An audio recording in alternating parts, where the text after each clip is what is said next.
Hello viewers, যারা class 8-এ পড়ছো, আজকে তাদের আমি ইতিহাসের তৃতীয় অধ্যায় থেকে সাজেশন প্রশ্নগুলো বলে দেবো। এগুলো তোমাদের কিন্তু প্রথম ইউনিট পরীক্ষাতে আসবে, তাই ভিডিওটা কিন্তু প্রথম থেকে শেষ পর্যন্ত প্রত্যেকেই দেখো, ঠিক আছে? আর যে সমস্ত প্রশ্নগুলো আমি বলবো এগুলো প্রত্যেকটা প্রশ্ন খাতায় নোট করে রেখো, তোমাদের প্রত্যেকেরই কাজে লাগবে। প্রথম প্রশ্ন, কখন কিভাবে বাংলার উপর কোম্পানির কর্তৃত্ব গড়ে ওঠে? 1765 খ্রিস্টাব্দে। কোম্পানি যখন বাংলা, বিহার, উড়িষ্যার দেওয়ান বা দেওয়ানির অধিকার পায় তখন থেকেই বাংলার ওপর কোম্পানির কর্তৃত্ব গড়ে ওঠে, ঠিক আছে? যে সমস্ত প্রশ্নগুলো আমি বলবো ভালো করে এগুলো দেখবে। তারপরে প্রশ্ন, মাদ্রাজ প্রেসিডেন্সির প্রধান দুটি প্রশাসনিক কেন্দ্রের নাম লেখো বা করো। উত্তর হচ্ছে মাদ্রাজ প্রেসিডেন্সির দুটি প্রশাসনিক কেন্দ্রের নাম গ্রীষ্মকালে ওটাকামুন্দ এবং শীতকালে মাদ্রাজ, মনে রাখবে। তারপরে প্রশ্ন, রেগুলেটিং অ্যাক্টের উদ্দেশ্য কি ছিল? এটা আমি আর পড়ছি না, তোমরা দেখে নেবে, কারণ ভিডিওগুলো যদি আমি আরও উত্তরগুলো পড়ে পড়ে শোনাই ভিডিওটা অনেকটা বড় হয়ে যাবে, ঠিক আছে? তারপরে প্রশ্ন, পিটের ভারত শাসন আইন কবে বলবৎ হয়? Very very important. কত সালে কোন আইনের দ্বারা কলকাতা ভারতের রাজধানীতে পরিণত হয়? করবে। মাদ্রাজ প্রেসিডেন্সিকে সেন্ট জর্জ দুর্গ প্রেসিডেন্সি বলা হয় কেন, অথবা মাদ্রাজ প্রেসিডেন্সির অপর নাম কি? প্রশ্নটা কিন্তু ঘুরিয়েও আসে, ঠিক আছে? ভালো করে করবে। তারপরে প্রশ্ন, উইলিয়াম পিটের ভারত শাসন আইনটি কত সালে পরিণত হয়েছিল?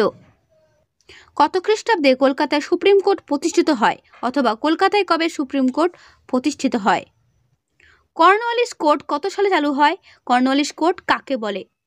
ভেরি ভেরি ইম্পর্টেন্ট প্রশ্ন। আর হ্যাঁ, বইটা একটু পুরনো বলে দাগানো রয়েছে, তার জন্য কিছু মনে করো না, শুধুমাত্র ইম্পর্টেন্ট প্রশ্নগুলো ভালো করে দেখে নাও, ঠিক আছে? পুলিশ থানা ব্যবস্থা কে চালু করেন? কে সিভিল সার্ভিস ব্যবস্থা চালু করেন? আমলাতন্ত্র কাকে বলে? ফোর্ট উইলিয়াম কলেজ কে প্রতিষ্ঠা করেন? এশিয়াটিক সোসাইটি কে প্রতিষ্ঠা করেন? প্রত্যেকটা প্রশ্ন যেগুলো আমি বলছি এগুলো কিন্তু পরীক্ষাতে আসার মতোই প্রশ্ন, তাই এগুলো ভালো করে দেখবে। তোমাদের প্রথম পরীক্ষাটা অর্থাৎ ফার্স্ট ইউনিট টেস্ট পরীক্ষাটা কিন্তু 15-র মধ্যে হবে, বুঝতেই পারছো, সেখানে শর্ট কোয়েশ্চেন বেশি থাকবে। কত সালে হিন্দু কলেজ তৈরি হয়? কলকাতায় হিন্দু কলেজ প্রতিষ্ঠার পেছনে কাদের অবদান ছিল? কলকাতায় সংস্কৃত কলেজ প্রতিষ্ঠিত কবে হয়? কত খ্রিস্টাব্দে শ্রীরামপুরে ব্যাপটিস্ট মিশন স্থাপন করা হয়েছিল? কার প্রতিবেদন ভারতে ইংরেজি ভাষাকেন্দ্রিক শিক্ষাচর্চার ক্ষেত্রে গুরুত্বপূর্ণ ছিল? টমাস মেকলে কে ছিলেন? তারপরে প্রশ্ন, বোর্ড অব কন্ট্রোলের সভাপতি কে ছিলেন? উডের প্রতিবেদন কি? পাঠশালা বন্দোবস্ত, চিরস্থায়ী বন্দোবস্ত, দশশালা বন্দোবস্ত কবে চালু করা হয়? ঠিক আছে, এবং কে প্রবর্তন করেন? বাংলায় কে ইজারাদারি ব্যবস্থা চালু করেন? ভারতের প্রথম সার্ভেয়ার জেনারেল কে ছিলেন? কমিটি অফ রেভিনিউকে সাজিয়ে তার নাম কি দেওয়া হয়েছিল? করবে। তারপরে প্রশ্ন, বাংলা নদীপথগুলো জরিপ করেছিলেন কে? ভেরি ভেরি ইম্পর্টেন্ট প্রশ্ন। বাংলা নদীপথগুলো জরিপ করেছিলেন জেমস রেনেল। আর তিনি এটা কত খ্রিস্টাব্দে করেছিলেন? 1764 খ্রিস্টাব্দে বাংলা নদীপথগুলো জরিপ করা হয়েছিল, ঠিক আছে? মনে রাখবে। ইজারাদারি বন্দোবস্ত কে কবে চালু করেছিলেন? ওয়ারেন হেস্টিংস নদিয়া জেলায় ইজারাদারি বন্দোবস্ত চালু করেছিলেন, ঠিক আছে? 1772 খ্রিস্টাব্দের জুন মাসে। হিন্দু কলেজ কাদের উদ্যোগে প্রতিষ্ঠিত হয়? করবে। বারাণসী সংস্কৃত কলেজ কে কবে প্রতিষ্ঠা করেন? কে কবে কি উদ্দেশ্যে এশিয়াটিক সোসাইটি প্রতিষ্ঠা করেছিলেন? টিকার জন্য করবে উডের প্রতিবেদন, ঠিক আছে, বা উডের ডিসপ্যাচ। Very very important. তোমাদের যে কোনো রাইটারের বই পড়ো না কেন, প্রশ্নগুলো সমস্ত বই পেয়ে যাবে। অনেকে কমেন্টে জিজ্ঞাসা করো কোন রাইটারের বই। যে রাইটারে তোমরা বই কেনো সেই রাইটারের বই সমস্ত প্রশ্ন তোমরা পেয়ে যাবে। এরপরে প্রশ্ন, কোম্পানি শাসনে জরিপের ক্ষেত্রে জেমস রেনেলের কি ভূমিকা ছিল? করবে। কে ফোর্ট উইলিয়াম কলেজ প্রতিষ্ঠা করেন এবং কেন করেন? ভারতের সর্বোচ্চ আদালত কোনটি? এর প্রধান বিচারপতিকে কে নিয়োগ করেন?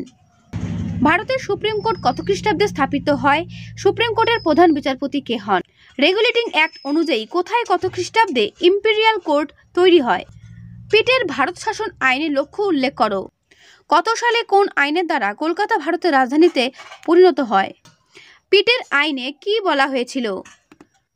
এরপরে প্রশ্ন, কোম্পানি পরিচালিত আইন ব্যবস্থাকে সংহত করার ক্ষেত্রে কর্নওয়ালিস কি ভূমিকা নিয়েছিলেন? বড় প্রশ্নের জন্য গুরুত্বপূর্ণ। করবে। উইলিয়াম বেন্টিংয়ের সংস্কারগুলো কি কি ছিল, অর্থাৎ তিনি কি কি সংস্কার সাধন করেছিলেন? করবে, ঠিক আছে? কোম্পানির সিপাহী বাহিনী বলতে কি বোঝো? ঔপনিবেশিক কর্তৃত্ব প্রতিষ্ঠাকালে কোম্পানির শাসন ব্যবস্থায় আমলাতন্ত্র কিরূপ ছিল, অথবা ব্রিটিশ কোম্পানির প্রধান শাসন ব্যবস্থায় বা প্রশাসন ব্যবস্থায় আমলাতন্ত্রের ভূমিকা কী ছিল, কিভাবে আমলারা একটি সংকীর্ণ গোষ্ঠী হিসাবে ঐক্যবদ্ধ হয়েছিল। ভেরি ভেরি ইম্পর্টেন্ট প্রশ্ন। ঠিক আছে, তো তোমাদের তৃতীয় অধ্যায় অর্থাৎ ঔপনিবেশিক কর্তৃত্ব প্রতিষ্ঠা অধ্যায় থেকে এই হলো সাজেশন প্রশ্ন। এগুলো ভালো করে পড়ো, এর মধ্যেই কমন পেয়ে যাবে। ওকে, আর হ্যাঁ, এর আগে তোমাদের আমি সেকেন্ড চ্যাপ্টার সাজেশন প্রশ্ন দিয়ে দিয়েছি, যে বা যারা এখনও পাওনি, যারা নতুন, তারা কিন্তু অবশ্যই আমার চ্যানেলে সেই ক্লাস 8 প্লেলিস্ট ফলো করবে, সেখানে পেয়ে যাবে। সেখানে ইতিহাস কেন অন্যান্য সাবজেক্টেরও ভিডিও পেয়ে যাবে। তো আজকে এখানেই, দেখা হবে নেক্সট ভিডিওতে। ভালো থেকো সবাই, আর হ্যাঁ, প্রত্যেকেই ভালো করে পড়ো। ঠিক আছে।